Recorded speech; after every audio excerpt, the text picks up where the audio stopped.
ಮಕ್ಕಳೇ. Hi madam. ಇವತ್ತು ನಾನು ನಿಮಗೆ ನೃತ್ಯ ಮಾಡುವಂತ ಥರ್ಮಾಕೋಲ್ ಬಾಲ್ಸ್ ನ ತೋರಿಸ್ತೀನಿ. ನೋಡ್ತೀರಾ ಅಲ್ವಾ? ನೋಡ್ತೀವಿ ಮೇಡಮ್. ಈಗ ಇಲ್ಲಿ ನೋಡಿ ಏನಾಗ್ತಾ ಇದೆ?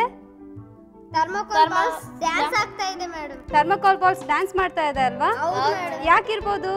ಏನೋ ಆಕರ್ಷಣೆ ಇರ್ಬೇಕು ಮೇಡಮ್. ಏನೋ ಆಕರ್ಷಣೆ ಇರ್ಬೇಕಲ್ವಾ? ಈ ರೀತಿ ಇಟ್ಟಾಗ ಏನಾದ್ರೂ ಥರ್ಮಾಕೋಲ್ ಬಾಲ್ಸ್ ನೃತ್ಯ ಮಾಡ್ತಾ ಇತ್ತಾ? ಇಲ್ಲ ಮೇಡಮ್. ಅದೇ ಉಜ್ಜಿದಾಗ ಏನಾಯ್ತು? ಡ್ಯಾನ್ಸ್. ಇದನ್ನ ನಾವು ವಿಜ್ಞಾನದಲ್ಲಿ ಸ್ಥಿರ ವಿದ್ಯುತ್ ಅಥವಾ ಸ್ಥಾಯಿ ವಿದ್ಯುತ್ ಅಂತ ಹೇಳಿ ಕರಿತೀವಿ. ಸ್ಥಾಯಿ ವಿದ್ಯುತ್ ಅಂದ್ರೆ ಏನು ಅಂತ ಅಂದ್ರೆ ಆವೇಶ ಕಣಗಳ ವರ್ಗಾವಣೆ ಆಗೋದ್ರಿಂದ ಸ್ಥಾಯಿ ವಿದ್ಯುತ್ ಆಗುತ್ತೆ. ಈ ರೀತಿ ಇಟ್ಟಾಗ ಸ್ಥಾಯಿ ವಿದ್ಯುತ್ ಅನ್ನಲ್ಲ. ಯಾವಾಗ ನಾವು ಉಜ್ಜುತ್ತೀವಿ ಅಲ್ವಾ, ಉಜ್ಜೋದ್ರಿಂದ ಘರ್ಷಣೆಯಿಂದ ಏನಾಗುತ್ತೆ ಅಂತಂದ್ರೆ ಇದರಲ್ಲಿರುವಂಥ ಋಣಾತ್ಮಕ ಆವೇಶ ಕಣಗಳು ಅಕ್ರಿಲಿಕ್ ಶೀಟಿಗೆ ಹೋಗೋದ್ರಿಂದ ಇದೇನಾಗುತ್ತೆ? ಋಣಾತ್ಮಕ ಆಗುತ್ತೆ.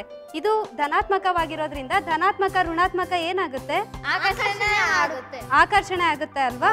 ಆದ್ರಿಂದ ಇಲ್ಲೇನಾಗುತ್ತೆ? ಸ್ಥಾಯಿ ವಿದ್ಯುತ್ ಉಂಟಾಗುತ್ತೆ.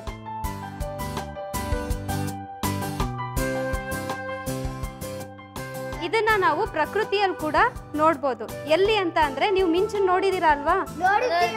ನೋಡಿದಿರಾ ಅಲ್ವಾ? ಅಲ್ಲೇನಾಗುತ್ತೆ ಅಂದ್ರೆ ಎರಡು ಮೋಡಗಳ ಮಧ್ಯೆ ಈ ಆವೇಶ ಕಣಗಳ ವರ್ಗಾವಣೆ ಆಗೋದ್ರಿಂದ ಏನಾಗುತ್ತೆ ಅಂತಂದ್ರೆ ಮಿಂಚು ಉಂಟಾಗುತ್ತೆ. ಅದೇ ರೀತಿಯಾಗಿ ನೀವು ಮನೆಯಲ್ಲಿ ಕೂಡ ನೋಡಿರ್ತೀರಾ. ಹೇಗಪ್ಪ ಅಂದ್ರೆ ನೀವು ತಲೆ ಬಾಚ್ಕೊಂತೀರಾ ಅಲ್ವಾ ದಿನಾನು? ತಲೆ ಬಾಚ್ಕೊಳ್ತಾ ಇರ್ಬೇಕಿದ್ರೆ ಸುಮ್ನೆ ಹಾಗೆ ಒಂದ್ಸತಿ ಬಾಚಿಣ್ಗೆನ್ ಹೀಗ ಅಂತಿದಂಗೆನೆ ಅಲ್ಲೇನಾದ್ರೂ ಕೂಡ ಪೇಪರ್ ಚೂರ್ಗಡಿದ್ರೆ ಏನಾಗುತ್ತೆ?